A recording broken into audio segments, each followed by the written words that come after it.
Hey everyone, and welcome to another episode of the Surgecast. I'm Kat, I'm Zach.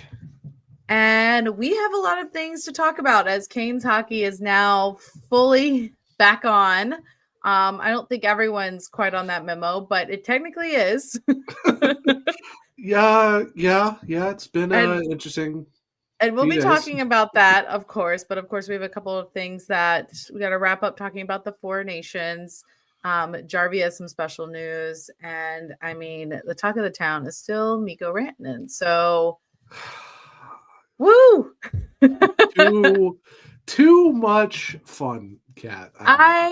Okay. So the new thing is everyone's like, why haven't we extended him? Why haven't we extended him? Why haven't we extended him? So we have made an offer. It's what's the offer exactly, Zach? So the reports are that during the Four Nations break, the Hurricanes came at him with a 9-figure offer. And then if you listen to what Kevin Weeks and Art O'Cal were talking about between one of the intermission breaks, it was somewhere between $13 and $14 million a season, which if you want to extrapolate that to an actual number, you're looking at between 112 and $111 million. Of course, you split that up, 13 and 14 million over the 8 years. So yes, it is a well over $100 million contract, which, as we both know, Kat, would be the highest contract ever in Hurricanes history because no one's hit 10 million. And this one's looking at well close to 13 to 14. So yeah, it's a pretty big boy offer when you say 9 figures and it's hitting 100 as the number. Yeah, pretty huge. So thank you for explaining the monopoly money. So no of course you heard everyone being like, why haven't we extended him? Why haven't we extended? Why haven't we done it? So then the Canes go, okay, no, but we offer this to him because they are said from the beginning they really do want to go all in on him. They wouldn't have made this move if they weren't. And now everyone's panicking because he hasn't accepted it yet. I mean, it's initial talks. It's gotta start somewhere. Yeah, and it's just everyone moves from one panic point to another panic point, which is so fun. But I just want to put a lot of this in perspective for people. The guy has only played like 3 games in Raleigh? Yeah, 3 games in Raleigh, 7-ish total. So yeah, you're 7 games total. 3 games in Raleigh. This is a guy that's living out of a hotel. He hasn't even really experienced Raleigh. And then he goes on and has a big break with the Four Nations. And he hasn't even got to be with the team in a big session because also when he first got here, everyone had the flu. So are you going to think they're going to have these big bonding team sessions? Hey, come over to my house, talk, we'll grill out, all this stuff. No, everyone was, and especially you're like, well, of course he hung out with Aho. No, when he first got here, Aho then got the flu. So literally everyone has been sick or traveling. I think Mikko got it too. I think Mikko got the flu too. So he got it. So if you're like, wow, this guy doesn't really want to, he doesn't want to be here. And it's like, okay, but if you're thinking about it and you go somewhere new, I'm not going to say move because it's a little bit different, but say you go on vacation and the first time you're there, all of your friends or the people that are supposed to be there with you are sick. So you're like, I can't really experience this. And then when you're like, okay, I want to go experience the beach, but you can't because it's raining. So are you going to say, well, this vacation sucks because all of this is going on? Or are you going to wait through it and be like, okay, well, I haven't got actually to experience all the fun things and see if I like it here? Or are you just going to be like, wow, this is really terrible because of all the stuff going on that are out of his control, out of the team's control? It's just, you're judging it so quickly. And I know it's from a point of panic, especially with all the media being like, this is Gensel 2.0. Okay. The media is loving to stir this up because they can. And other teams probably are wanting to stir this up because other teams want him. So it's crazy. It's crazy to look at, Kat, because what's the narrative every year that we hear about the Carolina Hurricanes? What do they don't have?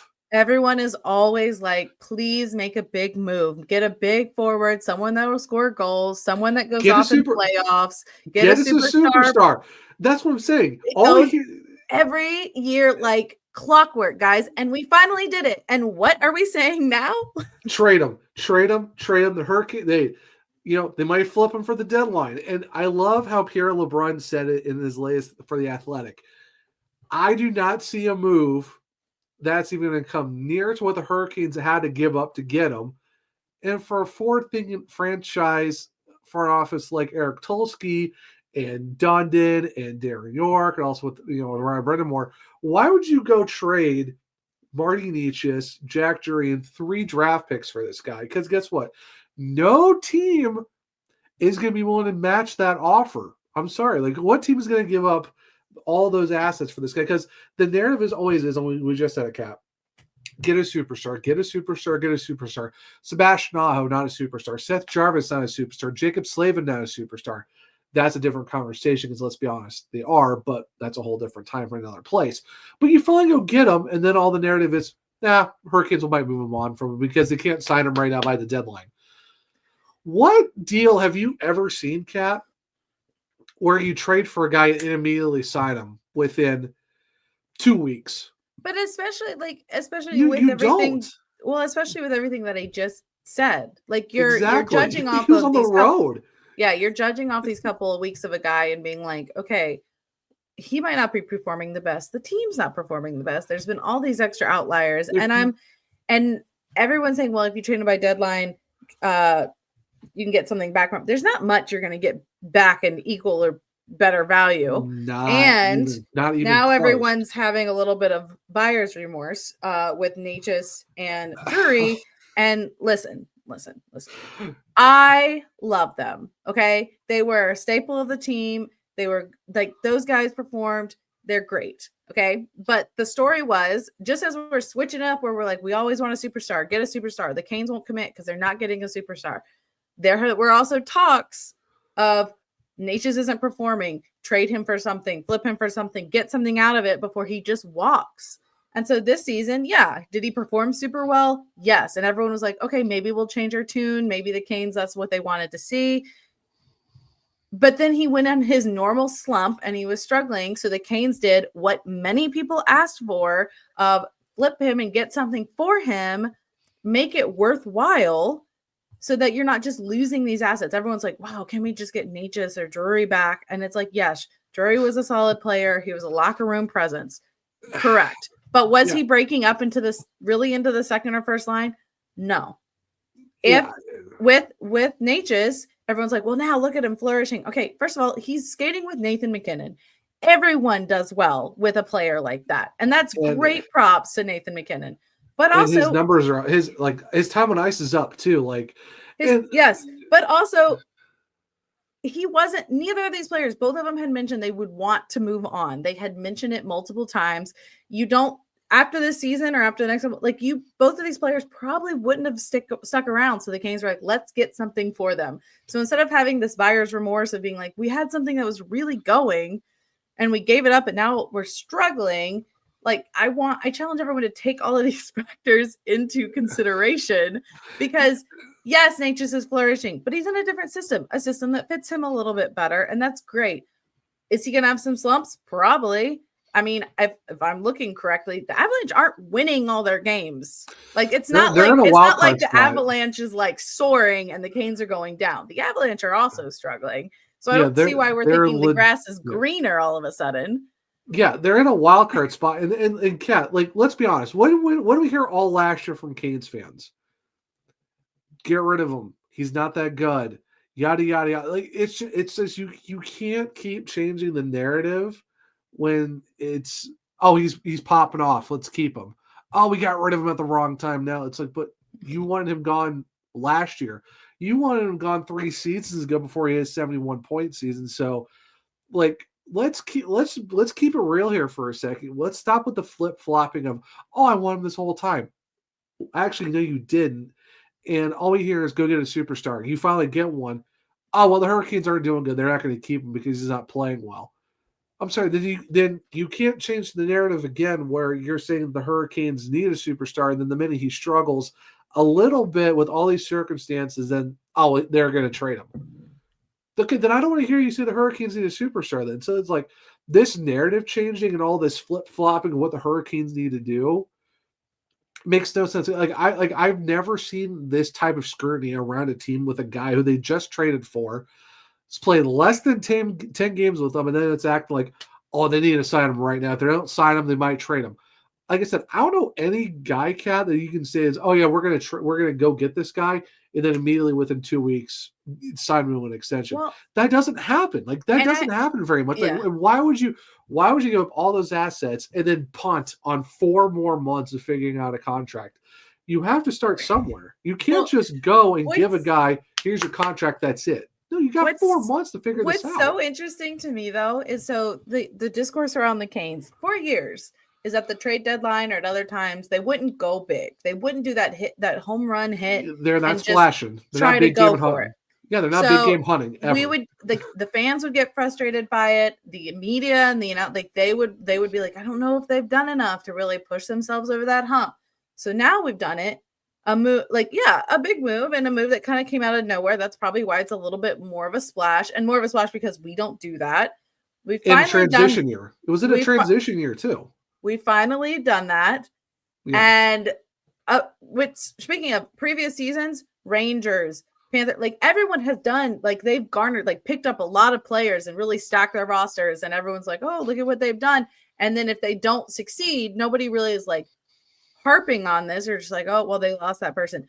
The Canes finally do this splash and the media is already clowning us or being wow, they've done this and it's going to be such a loss. They're going to look like clowns. They're going to look like fools. And it's I'm sorry. We finally did what everyone gave us a hard time about. We finally did it. And it's not even a loss for us at this moment. And everyone's already been wow, the Canes really stepped in this one. And it's you mean the thing you've been bothering us to do for years? We finally actually did it, and it's a pretty good move. You haven't really seen it play out yet, but you're already wow, the Canes lost this one. They're going to get stuck holding this bag. They give up all of this stuff for nothing. And it's oh, and to play devil's advocate, after we'll talk about it a little more, but after the last loss, did I sit in the car? Because I honestly, watching that team, I was this is the first time I haven't seen this team with the least amount of chemistry that I've seen with this team in a long time. Yeah. I did have that thought because of previously when we had those talks about, hey, we need to pick up someone new. Who would you trade for now? Who would you give up? And every time you've said it to me, the paid intern would say it to me, I would have friends and then be well, why don't we go for this? And I always was I'm so nervous about it. Because even if it's a good player, I'm always nervous about how the chemistry goes with the team. Because no matter who the player is, the chemistry, especially if you seem to be sailing, and that was always the thing, I would be well, the Canes are doing well, and everyone's this chemistry can't last forever. You got to get someone who makes a big splash. Okay, so I was always worried about the chemistry. I was how are they going to fit in? How are the Canes going to keep going with this streak? And between all of the things I said earlier, sickness, time off in the month, new players regressing, and we'll talk about that more later too. But between all of this, the chemistry is suffering. And does that make my previous thoughts of worry me a little bit? Sometimes, but I also think our management, that's what Tulsky said for so long, is we got him now so he has time to adjust and acclimate, because we really do need him in the playoffs more than anything. Right. And so I'm I understand the devil's advocate of oh no, what if this broke the Canes? But also, what if this gives us a chance to change, to learn? Just like Brenda Moore was saying, we got these new guys and we're going to have to learn their styles. We don't need to get away from our identity, because that seems to be what we're doing in the process. But we are going to have to adapt and change, because that's how your club stays relevant. That's how you move up into the playoffs. But it's crazy. Yeah, because you said I understand where you're coming from. Yeah, I mean, chemistry is a big thing, and it's in a year where a lot of people thought they were going to fall off, they're in the playoff hunt, still are, and you go get a guy like that.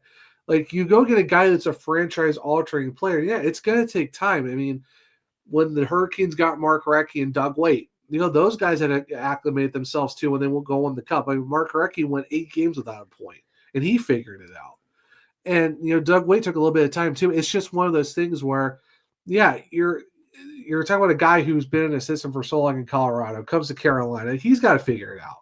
And then it's the team also has to figure out their stuff around him too, because they're not used to a guy like him who can go win board battles, go and keep plays going on the offensive zone, throwing those passes that they're not used to. So yeah, it's a learning experience for everyone. And I think Rod and them are trying to figure it out. But that's a good thing about this coaching staff is they know how to figure it out. Talk about a coaching staff that's made it to 6 straight playoff appearances, won the first round every time, 3 division titles in a row, and 2 Eastern Conference final appearances. I don't understand this whole narrative of try to be more accountable, put it on the coaches more, fire guys, do this and do this and do that. Like, what? Like, just pump the brakes and calm down. Like, why are we going out to this nuclear, DEFCON 4 type stuff? It makes no sense right now. The Hurricanes are firmly in the playoff spot, and yeah, was February great? No. But was this team clicking on cylinders before we got Mikko Rantanen? Like you said, was this team cruising? Absolutely not. They weren't cruising because, yeah, January was great. You got 10 wins, 22 points. But what was happening before that, Kat? Mid-November, December, you were struggling like constantly. Then you had a great January. You start off February, not the greatest. And then you go to this 4 Nations break, and you came out of the break.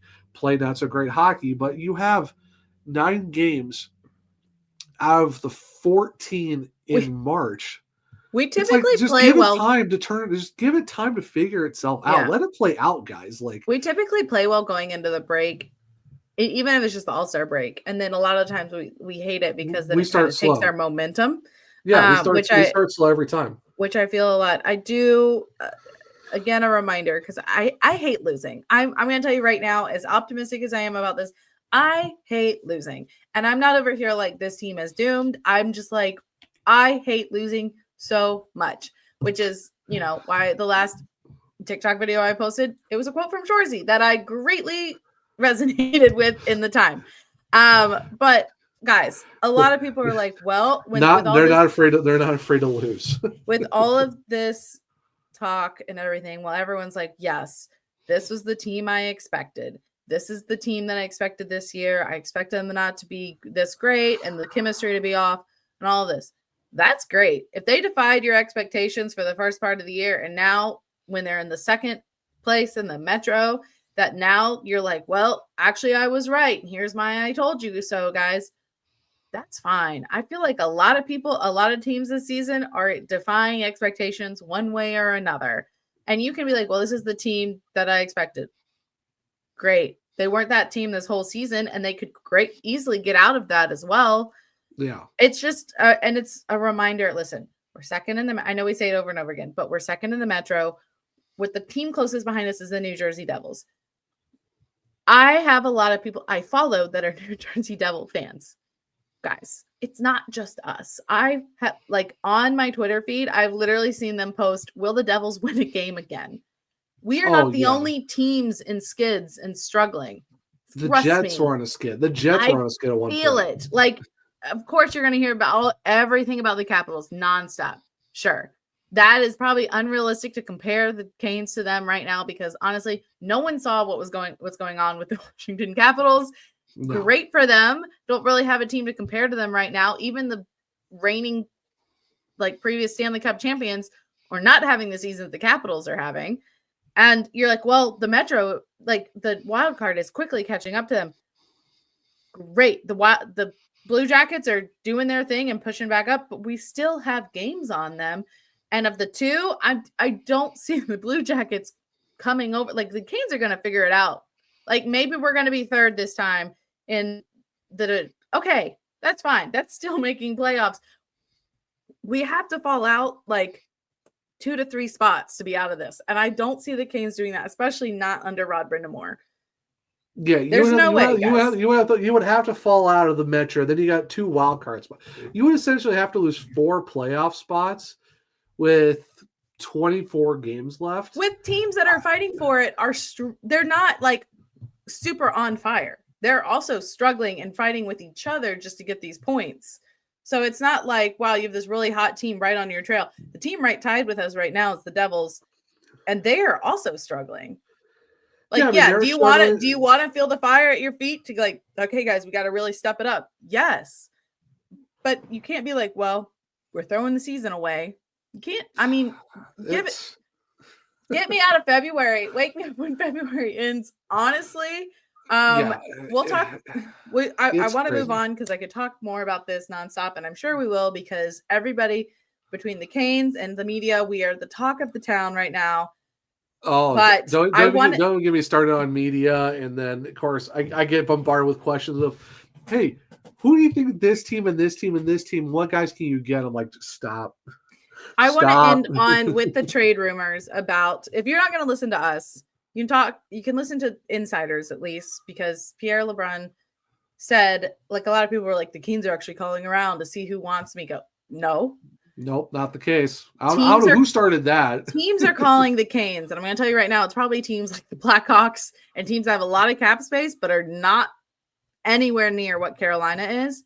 Carolina is not reaching out to teams. He said, I do not believe the Hurricanes are actually calling around telling teams they might trade Rantanen. From my conversations around the league over the past few days, I think what's happening is a few teams have had the courage to call Carolina and just ask, what if, in case the Canes can't extend him. But I have found zero evidence of Carolina actually initiating trade calls. And you know why those teams have had the courage? Because everyone is like, he's not working out. The media is like, they should probably flip him because all of this up. That's why teams are like, well, maybe they will. No, the Canes would not do that. That's what I'm saying. And the fact that, like, and I've seen a lot of Canes fans mention, yeah, we probably should trade him. I'm like, what on absolute earth are we doing here? The fact that you just got Mikko Rantanen, who's one of the top 10, 15 guys in the NHL, one of the best power forwards in the game, immediately want to get rid of him. Why? Make it make sense to me, Kat, how all of a sudden we get this guy. Gensel played really well with this. Gensel did not start on fire the moment he got here. And when he got here, there was a lot less stuff going on around with the Canes than is right now. I will say that right now. Yeah, and I'm sorry. And I've even had to make a meme about 0 days since we had to hear about this. I should turn it to minutes at this point because it seems like every 20, 30 minutes, almost every hour, it's, will the Hurricanes flip Mikko Rantanen? Oh, the Hurricanes might flip him. This team is interested. And I'm like, I don't care if they're interested. Eric Tulsky has said multiple times, we want to keep him. We are going to figure out a deal. We want him to settle in. He has said we want him to settle in. He's barely been with the team for what? What would you say, Kat? Maybe a month? The Canes have done something the Canes never do. The Canes have offered him this immediately, and they're like, listen, this is yours. We want you to get accustomed to the group we're here, but like, this is yours. Go tell us what you want. And it's like, get the guy out of February, give him a time to breathe, give him more time in Raleigh, because currently for this season, we're 21-6-1 at home. Yeah. Give him time to be around a winning atmosphere. Oh my, yeah. It's just give him time to be around Caniacs. Give him time where he actually feels welcomed. Yeah, it's just we find all these ways to see different shades of blue with this team. It's like, we gave up a lot of people in this offseason, and I think we're going to take a step back. And then we do really well, and you're like, oh, okay, well, maybe here. And then we start to falter, and you're like, yep, this is exactly what I expected. And it's like, okay, well, this is a season. If this is a season that you expect us to take a step back and we're actually still going to make playoffs, that's still something to be excited about. And you're like, well, they're still not making, like, if they don't make the Stanley Cup, it's a bust. And it's like, but if this is a season that you didn't expect much from them and they still make the playoffs, that's still a win. And if they get this top forward in the process, and then that sets them up for when the cap goes up and they can get even more next season, there's little wins here that, like, everyone's like, well, in the main picture, and it's like, okay, take the wins, people, take the wins. Yeah, I just don't get it where you're seeing the season that's been where it's like you said, everyone thought a lot of people thought we were gonna make it, or they took a step back and they exceeded expectations. They go get this guy, and they're still figuring it. It's just a weird space to be in, because I've never heard of a team trading a guy that immediately within a month get rid of him. You don't see flips. I don't see a guy getting flipped twice. That never happens. Like, where have you ever seen a guy get traded and then get traded again in a span of a month and a half? You just don't see that. So I don't understand how all of a sudden right now it's the Hurricanes of all teams that just get they'll get rid of him. Well, it fits this narrative. It's always this narrative around Carolina. Well, no one cares because it's the Hurricanes. Well, it's the Hurricanes. No, who cares? Oh, it's hockey in the South. Who cares? I'll hear them saying that about Tampa. I'll hear them saying that about Florida. I'll hear them saying that about Nashville. Why is it always Carolina that gets the staple of honestly? Oh, it's them. Who cares? I was gonna say, well, with Tampa and Florida, with them winning recently, I get it. But honestly, if you're gonna talk about a team that had super high expectations and totally hit the floor this season, look at Nashville. Like, why is the media not talking about how they have so much superstars and they're not scoring? Like, yeah, recently they finally had one of the players say, I've never seen a team where you just can't score. And everyone was like, wow, it's against, like, how dare you talk? No, it's like, no, that's actually should be the conversation about this team is how do they have all these people? Chicago. How do they have Jones in Chicago? Well, no, Chicago's different. Chicago's I know, but I'm just saying. Sorry, but the way he put it, oof. But yeah, like you said, Kat, Luke Schenn came out and said, I don't think Seth Jones should talk about how the team's doing when he's not going to help him at all. Anyway, I get what you're saying there. Luke, but why aren't you focusing on that team that has literally they were the big name in the offseason. Look at all they've gotten, and nobody now is talking a word about why are you at the bottom of the standings? Like, how did you get here with San Jose and Chicago? Like, one of these doesn't fit, and it's you, and no one's talking about it. They're just talking about the Canes because their one player is not acclimating and not doing what he's supposed to be doing. Meanwhile, they're actually at the top, towards the top of the bracket, and they're like, they are 10th in the NHL Cat in points going into tonight's games or Wednesday night, because I know this is probably going to drop on Thursday. But going into the Wednesday night games, the Hurricanes are sitting 10th in the entire NHL, and they are 5th in the East. What are we doing with the narrative? Like, stop. I don't know, this but we is good. We could talk about this forever. We talked about it a little bit before we started recording. I could talk about it more and more because, again, there's things I understand. There's things where I'm just like, give it time. And I think patience everyone is struggling with. To move on, though, to a happier topic. Yes, please. Please. Guess what? They don't listen to us on a lot, but when the NHL was like, hey, we're going to do this face-off inside the NHL on Prime Video, and they announced it, everyone was like, how in the world do you do this without putting one of the most funny, energetic, charismatic kind of guys out there in Seth Jarvis? And everyone was like, come on, man. And the more everyone's got to see him over Four Nations and everything, the big contract, and the big contract, they finally listened to us, and he's set to appear on Prime Video's Face Off inside the NHL. Seth Jarvis for season 2 this fall of 2025. We get to see Seth Jarvis on Face Off.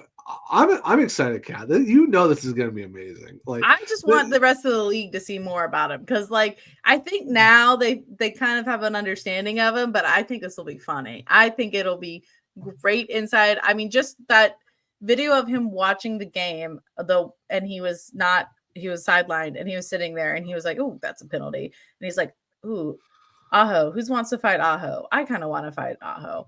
They talk about Jacob Slavin. Like, it would be frustrating to play against Jacob Slavin. Commentary of watching a game. Imagine his actual, like, walking through his life in this moment, and it's got to be insane. Oh, 100% between him, doing the zoomies, going back into the locker room, him headbutting with Jesperi Kotkaniemi. I mean, him talking to Andre on the ice, and he's doing his little bunny hops. Like, this dude is a nonstop quote machine, nonstop Energizer Bunny type stuff. If you're talking like one of the best guys personalities wise in the NHL, I think Seth Jarvis is that guy. I don't think anyone's going to beat him in terms of personality. I'm so glad that we were finally getting the opportunity to, like, he's going to be showcased in a way that, like, hey, for those who aren't paying attention, look at this guy who I believe is on the rise as a superstar. Well, he's like the lovable little brother, right? So you're like, wow, he must be like the older players, more like they probably are really annoyed with his like energy and nonstop. No, all the older They guys love on the him. Canes, like Martinook, Stahl, they're like cracking up, giving him a hard time all the time. So is Burns. Plus, he's their dads. They're his dads. So and so then he gets to Canada, and even Marchand's like, I want to play with that guy. Like, that's hilarious. So speaking of, I mean, first of all, he gets the appearance on Prime Video's Face Off inside the NHL, but he also gets the gold with Canada. Yep. Sorry to all of the USA people. It really did suck, but I mean, man, when you leave McDavid wide open in front of the goal, of all guys, that's what happens. And it had to be an overtime once again for a golden goal, because I know it's not the Olympics yet, but I can only imagine what the Olympics is going to be like when we have all those guys back together. But yeah, I mean, it stinks that it didn't work out the way you did, but hey, you can't leave McDavid wide open like that. And look at the shot he had too, Kat. I mean, perfectly sniped. Connor Hellebuyck could do all he could. But yeah, it was a great game. I was on the edge of my seat. It was really interesting to see the difference in the two teams, though. So with the USA, we got the 2 goals. We get very greasy goals, net front presence, kind of just like, all right, I'm going to force my way to the net. That's kind of, I think, how the USA plays. It's very like hard hitting, greasy, physical. Yeah. And then if you watch the Canada side of things, there's a lot of finesse. There's a lot of skill.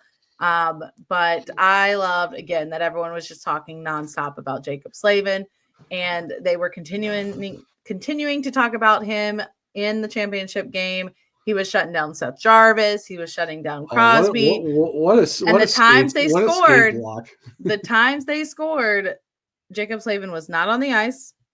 For everyone, like, in case you were wondering, he was not on the ice for the USA.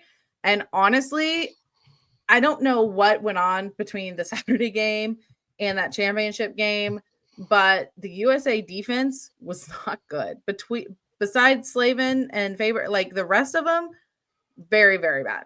I was not impressed by them at all. They were giving up a lot of chances, and it was. Well, you also lost McAvoy too, so that kind of doesn't help. They lose one of your guys. Yeah, but you have Werenski, a guy in the talks for the Norris. You have Fox, who everyone praises every season, and they were playing terrible. Yeah, I mean, I like how the fact that you had Greg Wyshynski saying, Slavin re-solidified himself as the top defensive defenseman in the NHL. And I'm thinking to myself, when did he lose that spot? When did Jacob Slavin lose that spot? I mean, it's about time everyone kind of figured out who Jacob Slavin is. Like, oh, he's so underrated. His skating's amazing. I'm like, hey guys, guess what? He does that every night for the Hurricanes if you decide to pay attention longer than just 1 or 2 games. There's honestly only one other defenseman that I would say, in just defenseman wise, pairs up to him. I mean, Faber did great, but Mo Seider is the closest I ever put to Slavin when it comes to that. I would say Devon Toews for Colorado is pretty good in terms of defensive defenseman type hockey. I think Toews is pretty decent. Okay, I'm sure Bailey would agree with you on that. every comparison I hear of like guys that are close to his level, Devon Toews is always one of those dudes. Okay. So he is paired with Cale Makar, but yes. I mean, hey, you know what? Hey, if the Hurricanes want to call up Minnesota and see if we can get Brock Faber, sign me up. If there was any way in the world that we could do that, I would be on board. We're closer to getting him than we would Mo, so all for it. But honestly, again, congrats to Jarvie. And plus, how about the story of his buddies driving 30 hours from Winnipeg to go to that game after their flight got canceled? Yeah, that's honestly so awesome. Great. I was saying when it was tied 2-2, I was saying, listen, if Canada has to score, I really am okay with a Jarvis goal if they do have to score. And he had some great chances. Unfortunately, he was Slavin shut him down quite a bit. But congratulations to Jarvis. Honestly, he's probably having the best season now. Between he's going to be on this new thing for the NHL. Like, he's on the rise, and I think he's having a great season. Congrats to him and Slavin, honestly. That nobody expected that Four Nations to pop off the way it did. Like, we kind of all talked about it. It was like, yeah, this is great. Like, this could really be a good thing. I honestly don't think the NHL even thought it was going to be as big as it was. And as soon as it did, everyone's like, whoa, hockey is cool. Yeah, it's saying it's better than the NFL flag football thing they got going on. Whatever the NBA was doing with the Mr. Beast challenges, and yeah, I don't know about that, but I know we're going to kind of go over the games here in a little bit after our break. But I do want to say one thing about Seth Jarvis and Four Nations. Give him a lot of props for having to do that interview with Hannah Yates after the first period, and then having to be like, "Hey, I'm sorry, like I'm focused. Like the game that first period was just not great for him." And the fact that he said sorry to Hannah, it shows how much respect he has for her. Like, hey, I'm sorry that interview wasn't great. And her, like, little, it's okay. It's like, right in the feels. But I want to say this, though, too. For people who are giving Hannah Yates grief for having to read the room, why would you ask him that? It's because, guess what, guys? Producers in her ear are asking her to tell him questions. I'm sorry. She's just trying to do her job. Whoever's giving her grief, stop. He knew it too, though. Like, Jarvis knew that she had to answer, and so he was doing his best to answer it. But you could tell he was very locked in and dialed into the game, and he was like, that's all he could focus on, and he didn't have time because she was asking him things about Four Nations, which is a very exciting and fun thing to him. And he's like, I just can't focus on that right now because I'm sure it was a mix of we need to get our asses in gear for this game, and there's probably knowing that, hey, I'm going to get back to the locker room and everyone's probably going to be pissed. Everyone's going to really be focused on this, whether there's a talk from from the captain, whether there's a talk from Rod.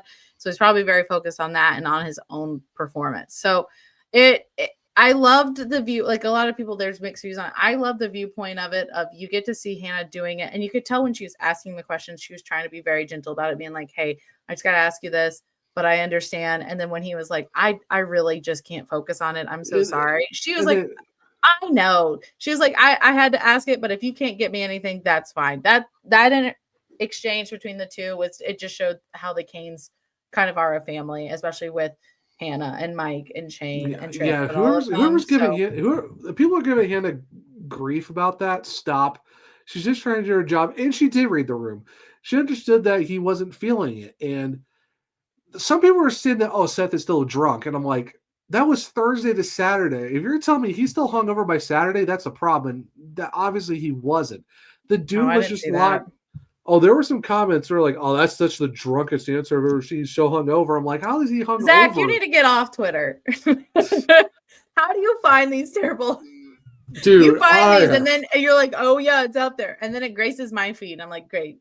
Zach spoke this into existence. Thank you. I don't know why. It's just, I was just trying to post a great thing between Seth and Hannah, and all I see is like most of it's good, but a lot of it's trying to give Hannah grief. I'm like what are we doing? Well, with that, I'm gonna help Zach set a timer on his phone so he can take a break from social media from time to time. And while I do that, we can have a quick break and you can have a little word from our sponsors. We'll be right back, guys. It might not feel like it yet, but spring's right around the corner.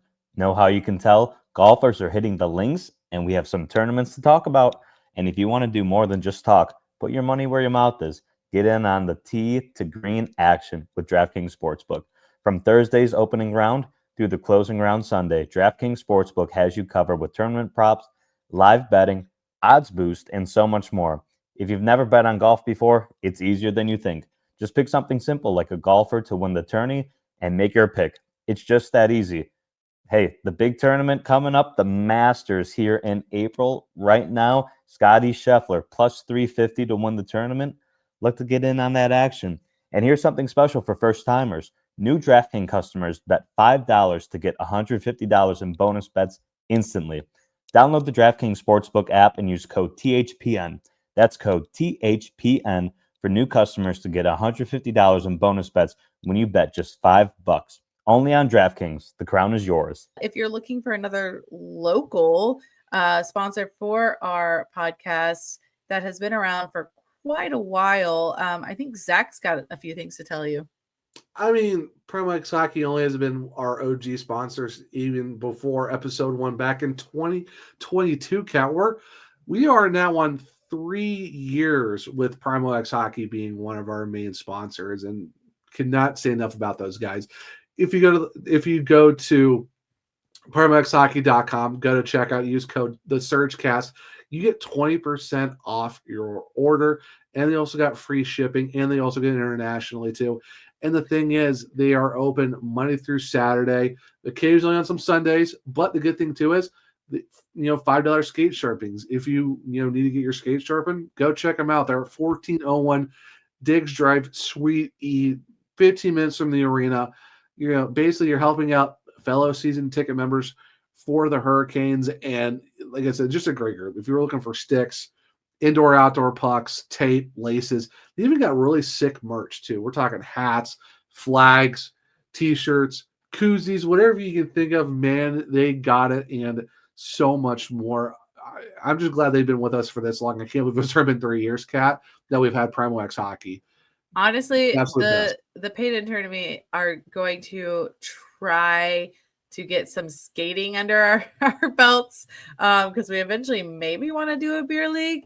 And I said they do sell skates there too. So yeah, so I know when we're finally going to be getting into some of that stuff, and we need a deal, and we need a local, we're going to Primo. So the thing too is, like, they actually have it in store. You can go to their store too. Like I say, if you go to 1401, get your skate sharpened there. They have an inside store. Let them know that you heard about them through us at the SurgeCast. Like I said, they've been with us for 3 years now. Great group. They have a lot of great stuff. Like I said, you got stick tape. They got laces, skates, sticks, helmets, anything you can think of. They pretty much got it there. And they've been doing it all the right way. So, yeah, basically, just go check out Primo X Hockey. Shop local, support local, and you're helping out fellow season ticket members. Why not? Why not? And big thank you to those guys for being here with us for so long.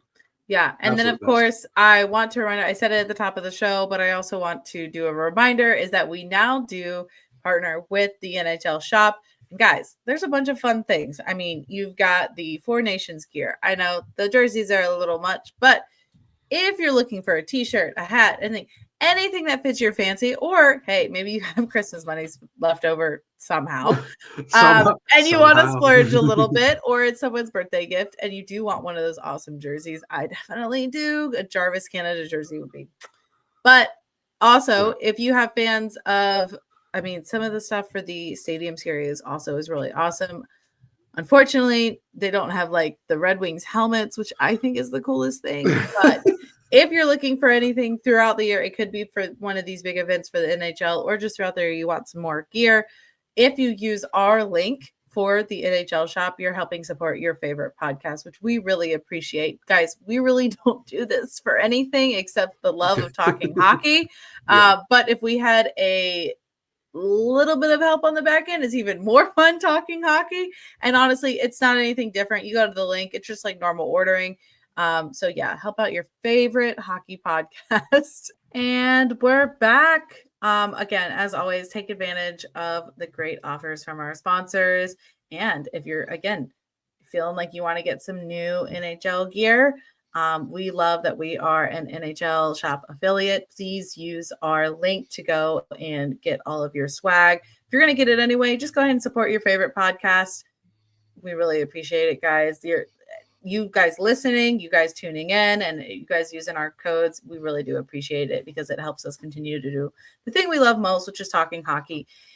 Even if it is what we have to do upcoming, which is game recaps, and neither of us really want to, because we've already sank through that pain of the games, but we're going to go through it anyway because we love you guys, and maybe we love a little bit of pain, which is why we like hockey. Anyway, just the masochist in us, because why not? As we were talking about, congrats to Jarvis and Team Canada. Also, congrats to the two Canadian teams that kind of stomped on us these last two games. Starting with the Toronto Maple Leafs. Honestly, it felt like it's a little bit of a revenge game from Toronto, because we kind of took the smackdown to them last time.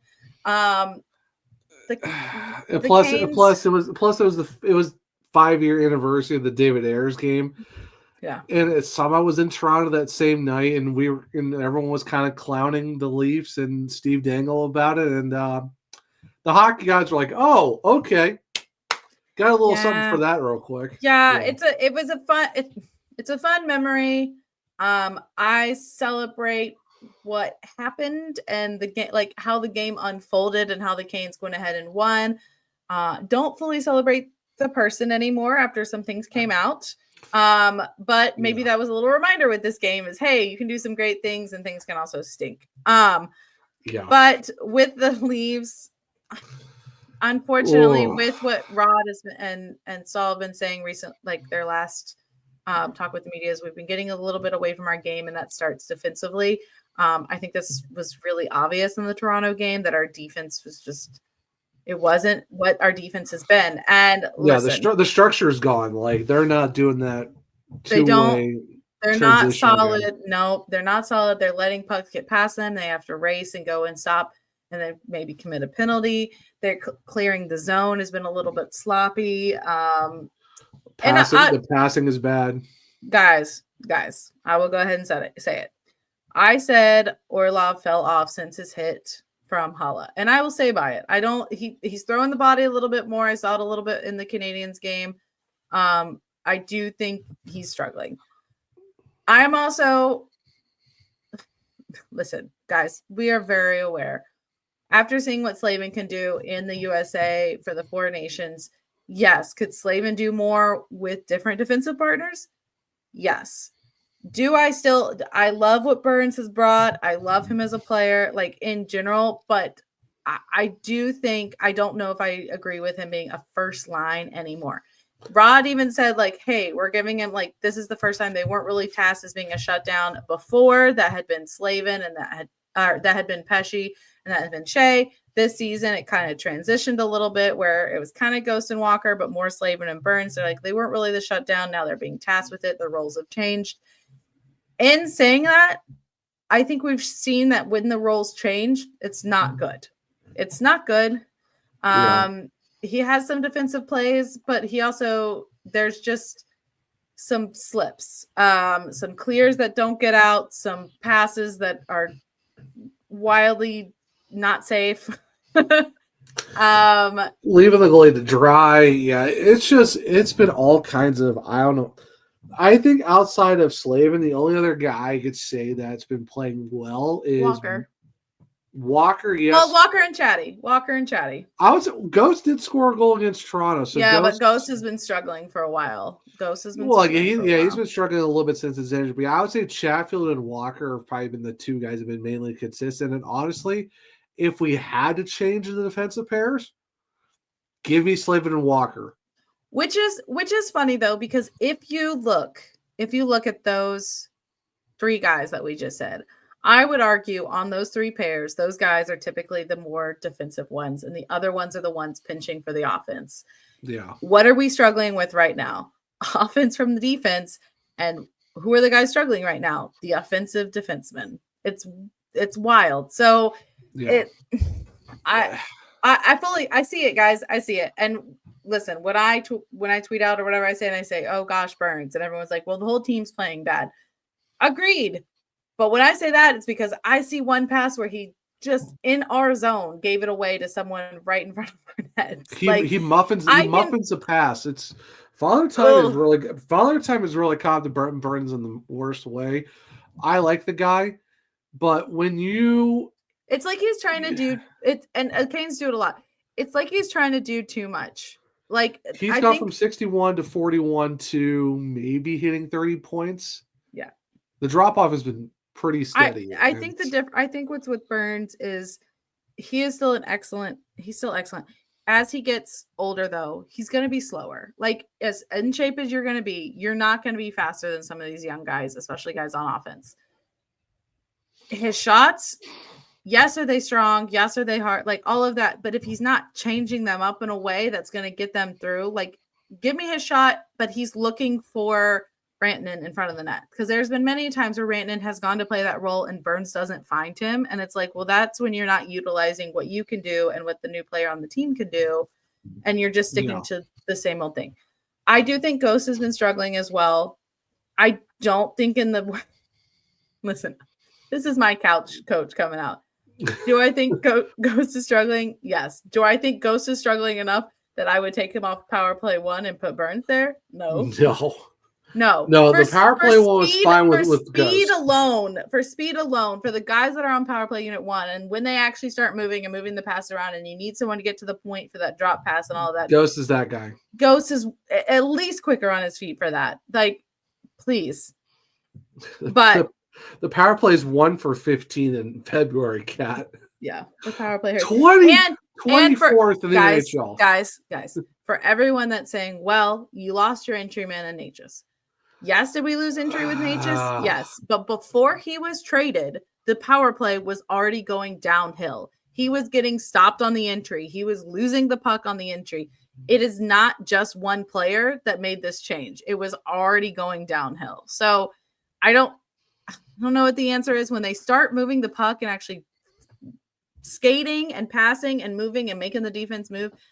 It always works when they throw the puck at the net. It works. Half the time they're just standing there holding on to it for so long. And I don't know why that's our default setting, because clearly that doesn't work. Stand around and perimeter passing. It just doesn't work. So you need someone in front of the net. You need screens. You need tip-ins. You need. I love the push at the end. Obviously, it was a little bit too late. But I love the push at the end. That's the Ghost that we need. The Ghost driving the net. Hey, Jacob Slavin scored. You love to see it. It reminded me when Slavin scored. It kind of reminded me when we beat the Panthers when Tkachuk was on KK and the puck was out there and he just batted it in. Because this is another one. Like everyone was like, "Where's the puck?" And Slavin's just there and he's like, "Doop." Like he's just so aware of what is going on that he's like, when everyone else is like flailing and like, "Where is it? Where is it?" And he's like, "Oh, I'm very aware," and then just like tucks it away. He's like, "Oh, look what I found!" It So that panic, that push was what we needed. Like throwing it at the net front. What that's working in the last like 2 minutes of the game. Why don't we start that way with Montreal? Like it's wild. Because like last time Toronto was in town, we were down 2-0. Different scored story. 5. Scott. Well, yeah, but this time you're down 4. Like you made it worse than the last time. And yeah. So anyway, Montreal. I said those goals were the most puck luck of goals. Like you literally can't do anything with the deflections that those took. But I will again argue that's what the Canes should do: throw it at the net. But I think our difference is when they were throwing at the net, they were going around behind the goal and they were throwing it out in front of the goal, and the guy was like somewhere at the dots or in between the dots throwing it in. When the Canes do it, they go all the way back out to their D and they're a little bit farther away, and there's less chance for it to get through than what Montreal was doing. So I would love if the Canes would get a little bit like go towards the dots, get a little bit closer. We got beat by our own system. We got beat by our own system because that's what Montreal plays. Yeah. I will say of these games with Montreal, I honestly I like that we separated Aho and Rantanen. I had asked for that because guys, I know we all want him to work with Aho. We like that's great. If it's a struggling system right now, don't keep pushing two pieces together that aren't fitting, because I do think, and I saw it on the power play, there was a moment when Aho had the puck in front of the net where he could have turned and took a shot, and instead he turned and looked for Rantanen. Aho is changing his game for Rantanen, which is, it can be good and it can be not good. And right now it's not good because he's trying to force it. He's trying to get to him. And it's like, Aho, you can take that shot. Like, it's fine. Take the shot. And if anything, Rantanen's right there for the rebound. Like, you don't have to force it to him, who's on a weaker angle than you are. And I don't know. I really like Rantanen with Svech. The two of them, one of them is either at the net or the other one is either pushing at the boards or behind the net. And they try to find each other. They just need someone that's a center. And I don't like, I said at the beginning, you shared the lines. I said, okay, let's see what Roslovic could do. Because he had some positives with Rantanen before. I think it should have been KK. Of that line. KK Rantanen is a better line. Of that line. Yeah. Like, you're like, wow, that's a really that's a heavy line. It's like, yeah, but then you actually also have defense on that line, because Avs fans were telling us for a long, you're not going to get defense with Rantanen. Okay, I've seen some of that. That's fine. Svech has learned to play defense. Roslovic does not. Yeah, KK will. Enough, as we've been saying it for a while, oh, hey, Jordan Staal 2.0. He actually can play defense. Yeah. So and if at the trade deadline or in the offseason, like you need to find a center for Rantanen and Svech, great. If Rantanen is what you need to get Svech going even more, fantastic. I think Svech played pretty hard in the Montreal game. Was he rewarded for anything? No, but I wasn't unhappy fully with his game. I think he played well. I think he plays well with Rantanen. Then you give space. Mikko was so close. Well, then you give space for Jarvis to be with Aho, or even Blake. Blake and Aho play really well together. Like, I know you guys are like, Blake first line. He actually plays really well with Aho. They find some very dangerous passes and shots when they're together. Do I know who should be with them? Like, maybe you should throw Jarvis up there, but then it's a little bit of a smaller line. You got to figure out, okay, are you going to have your big guys all on one line? You're going to have your smaller. Yeah. It's not a bad idea. I mean, no. You got to find things that work. And like, Jarvis is great with the Jordans. Jarvis and the Jordans work phenomenal. Like, I know people are like, why? I didn't mind Hall up there either. Hall was fine too. Everyone's like, oh, here comes Rod Blindemore. Oh, wait, he gave Roslovic more of an opportunity than Martin Nietzsche's was at center. And I'm like, because Martin Nietzsche's can't play center as good as Roslovic actually played center a lot more. I'm not saying it's my favorite center. No, but I'm sorry, but Marty Nietzsche's, like the guy, was not a good center. I'm sorry. If you're going to complain about anyone getting snubbed out of that 2C role for Roslovic, I'm going to argue KK over Nietzsche's. I'm going to argue it. KK should have been that guy. And I don't, and I'm not going to make excuses. It's not the forecourt. It's not the forecourt that needs to get switched. No, I'm not going to make excuses either I have no idea why we went 11-7. No idea. No one, honestly, because nothing has been said.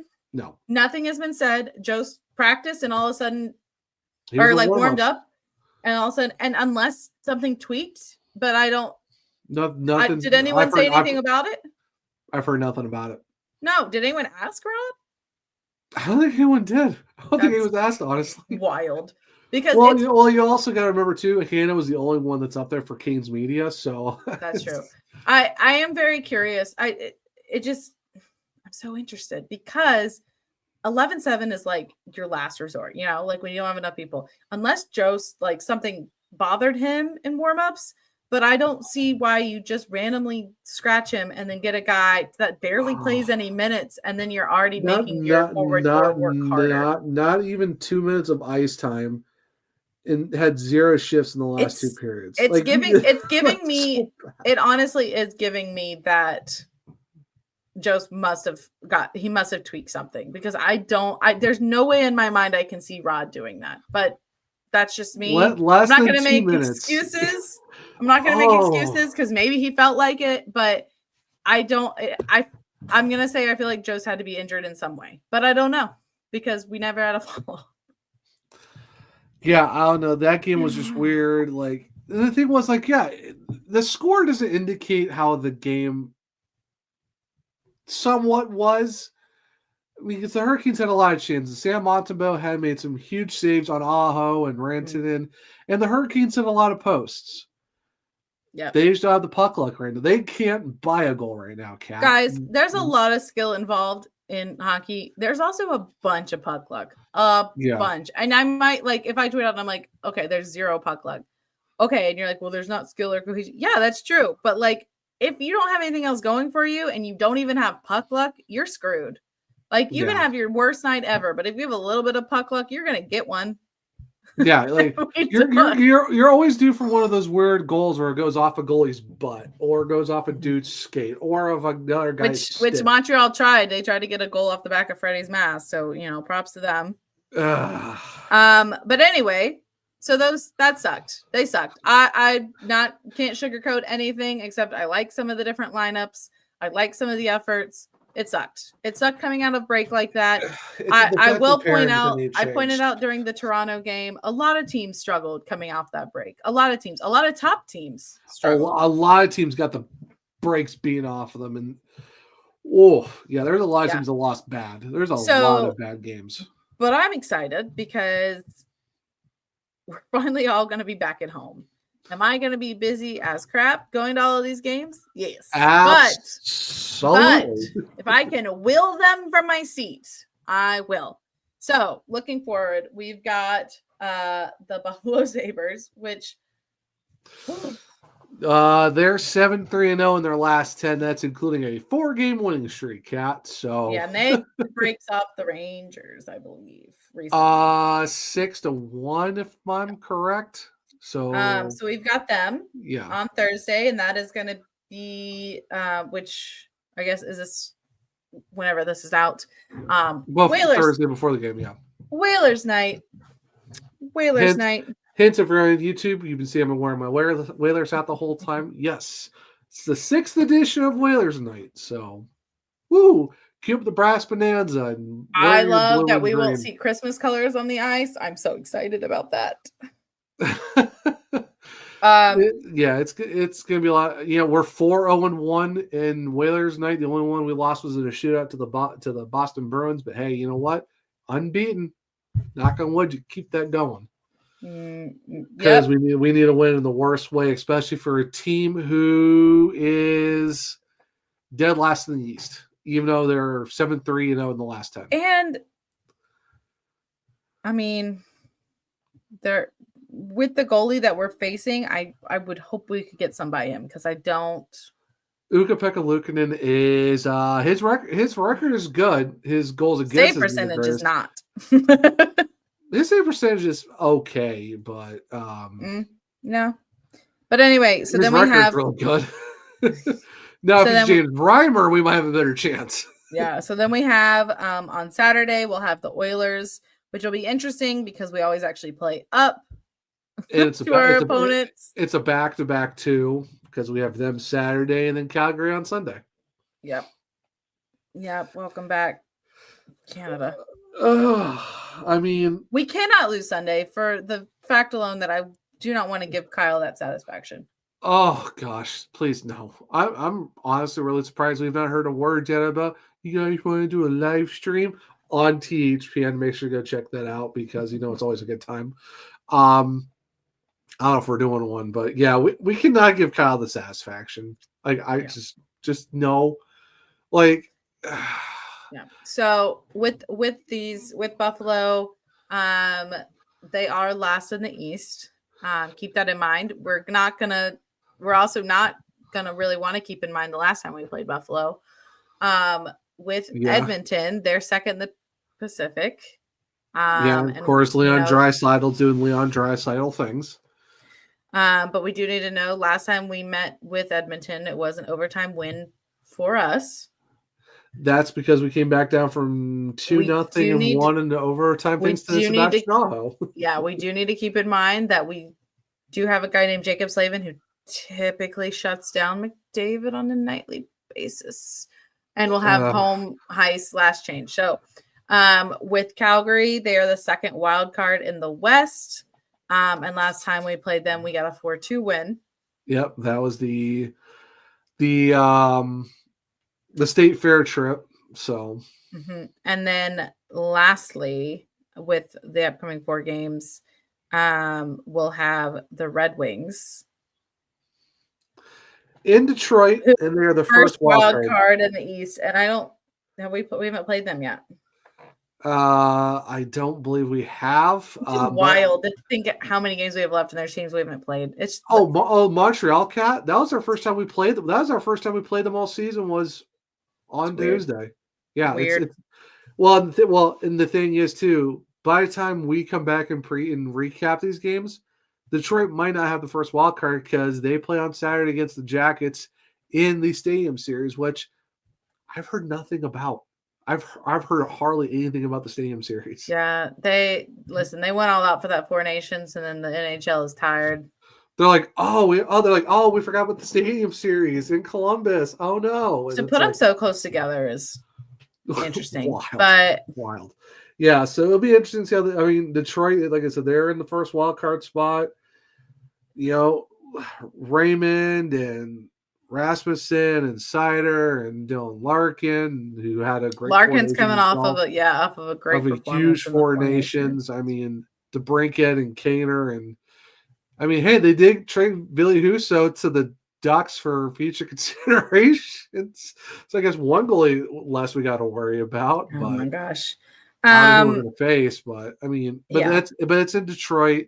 We got a nice little 3-game homestand. It's 3 games in 4 days with the back-to-back, so it should be interesting on Sunday after, you just played your 3rd game in 4 days. So, I mean, over the 4 games, Kat. I don't want to do it. I'm going to be honest. I don't want to give a prediction. I don't want to give a prediction until I recognize the team that's on the ice again, because I didn't recognize them last game. And I don't want to give a prediction because I've never seen this team before in my life. You're like optimism is there, but not optimism. No, it's there. I just need them to find themselves. I think the quotes by Stahl and Brenda Moore were really. I honestly really loved their after the game presser. I know a lot of people, you might have a lot of comments and thoughts about it, but I did really appreciate what they said. Whereas Brenda Moore really doesn't say much. Like I feel like he probably says more to the guys, but he's not going to say much to the media because he's not that type of guy. But I really love where Stahl was like, we've kind of lost our identity. Like the Canes are known as a defensive powerhouse of the league, and that's what they do so well. And we've dropped off by it. Like nobody's going to say we haven't. But I love that he openly said that, and he was like, we've lost ourselves and we got to find it. Like we have to do better in that.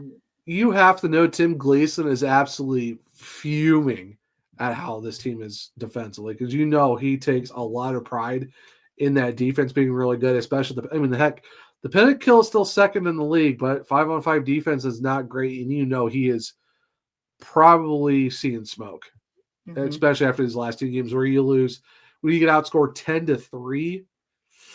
That's a tough look. Yes, it's on the offense to score, but the defense has not been what it normally is. Because normally, even if our offense isn't anything, even if the offense isn't doing anything, at least typically our defense is so strong that we limit them to like 1 or 2 goals. They should have more, but we typically limit them. It is, as you say, it's interesting though, because like for a while everyone's like, wow, our goalie situation, we really got to figure that out. This is not the goalies. The goalies have been doing their jobs, and this is the team in front of them disintegrating a little bit. Wait, who's been saying that all season? Who's been saying it's not the goaltending situation? Oh, that's right. This guy. I'm excited because they're going to be home. It's going to be Whalers night. We're going to change the vibes up. We're getting out of February. We're going to end February on a high. That's what I will predict. We're going to end February on a high because to this month, and then we're going to go from there, and we'll check back in next week. Wake me up when February ends. Wake me up when February ends, honestly. Over. I mean, you go 10 wins in January, guys, you might get 2 in February. You go from like playing all these games, and then everyone's got the flu, and then we go on a break, and then we've got snow last week, and then the same like a week later, it's like 80 degrees outside. Our pets' heads are falling off. Out of February. So, I can't wait. Whalers night, dress up, guys. Let's go support the team. Let's show Randon why he should accept that offer. Or at least keep negotiating. I mean, it's just the first offer. Be the extra man in the stands. You got to support them, good, bad, and the ugly. This isn't the ugliest they've been. It's not the prettiest they've been. So let's get them back going, guys. But yeah, I mean, at least it's not the dark ages, so at least we got that going for us, I guess. But for this episode, thanks for joining us. I know we've gone on a lot of rants. There's been a lot of ups and downs. I will stay optimistic, even though I hate losing. I hate it so much. Zach, hate losing. We hate losing. Zach, where can they find the network, and where can they find you? As always, let's do the network first because they're absolutely amazing. Big thank you to Dylan and Kyle. Check them out at the hockeypodcastnetwork.com. You can find our podcast, or if you're looking for another podcast for another team, they got one for everyone. So if you have a second or a third team, hey, we probably got a show for you. Even Terry Ryan from Shores, he's got a podcast, and it's really, really good. So make sure you check that out. Make sure to use your THPN codes for DraftKings. Please do it. Help support us and help support the network and our sponsors. If you want to check me out, I'm a One True Zach on X. I'm also at the Zach Ramona on Blue Sky. I have link trees in both my bios. You can check out all the stuff I do, articles wise at the Hockey Writers, Also, go check out my other podcast, which is Locked on Hurricanes and all of that good stuff. Kat, where can people find you in the podcast? Yeah, if you're looking for the podcast, hi, hello, that's what you're listening to right now. If you want to find us on socials, though, on X, Blue Sky, Instagram, and YouTube, it's at The Surgecast. Like, follow, subscribe, all of those fun things. And then hit the bell, if you're over on TikTok, our wonderful paid intern loves to post every day, whether it's major news, or game recaps, updates, all of those fun things. Rumors, trades, everything. Yeah, you can count on them every day. So it's at the.surgecast on TikTok. But yeah, go give them a like, go give them a follow, let them know, comment, let them know what you're thinking about all the stuff going down. Support the paid interns. We can pay him even more. Support the paid intern. Support him. Times are tough. Support him so we can get him another Canes hat if he wants it. Hey, just make sure he doesn't throw it on the ice when it's actually a hat trick goal. We don't talk about that. Anyway, if you're looking for me, I'm on TikTok as well at KVT Hunter 74. Or if you're looking, of course, on X, Twitter, whatever you call it, it's Caniac Chick. But again, thank you guys so much. Give us a like, follow, subscribe, all of those fun things. Recommend our podcast to people. I mean, it's crazy that some people are like, oh yeah, I've heard of that podcast, and they tell their friends, and they're like, oh, actually, I listen to that too. We love to know that you guys love talking hockey with us. We do really appreciate it. And listen, we're going to support this team through the good, the bad, and the ugly. Because this is Canes hockey, and hockey is the best sport in the world. You just ups and downs, man, ups and downs. But thank you so much for joining us on this episode, and we will see you next time on the Surgecast. Bye.